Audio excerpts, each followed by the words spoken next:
शिक्षकांना मान सन्मान देत होते आणि त्यांच्यासारखंच दुसरं एक व्यक्तिमत्व म्हणजे एपीजे अब्दुल कलाम. त्यांचंही जे काही कर्तृत्व आहे त्याचं श्रेय ते त्यांच्या आई वडिलांना आणि शिक्षकांनाच देत होते.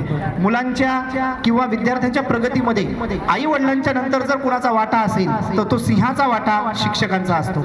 कारण की शिक्षक हा नुसता 3 शब्दांचा समूह नाही, तर शी म्हणजे शीलवान, क्ष म्हणजे क्षमावान आणि क म्हणजे कर्तृत्ववान.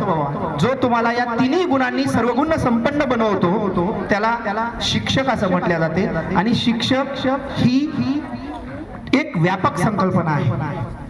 एका विद्यार्थिनीने आपल्या मनोगतात व्यक्त केलेलं आहे की प्रत्येकाला वाटते की माझ्यापेक्षा कोणी मोठं होऊ नये, पण आई वडिलांच्या नंतर जर माझ्यापेक्षा कोणी मोठं व्हावं असं जर हित चिंतित असेल तर तो असतो शिक्षक. शिक्षकालाच वाटते की माझे विद्यार्थी पुढे चालून माझ्याही पेक्षा देश पातळीवर, राष्ट्रीय पातळीवर, जागतिक पातळीवर त्यांनी नाव लौकिक करावं आणि अशाच पद्धतीचं कर्तृत्व त्यांनी निर्माण करावं ज्याच्यातून त्याचं आई वडिलांच्या सोबत त्या शिक्षकाचंही नाव कदाचित त्या विद्यार्थ्यांच्या तोंडून निघावं. तुम्हीही भविष्यात खूप मोठी झेप घेणार आहात, पण झेप घेत असताना तुमच्या मागे तुमच्या आई वडिलांचा आणि तुमच्या शिक्षकांचा वाटा तुम्ही विसरून चालू नका.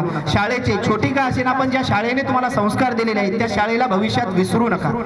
कारण की आपण कितीही मोठे झालो तरी शाळा आणि शिक्षक त्याच जागी असते.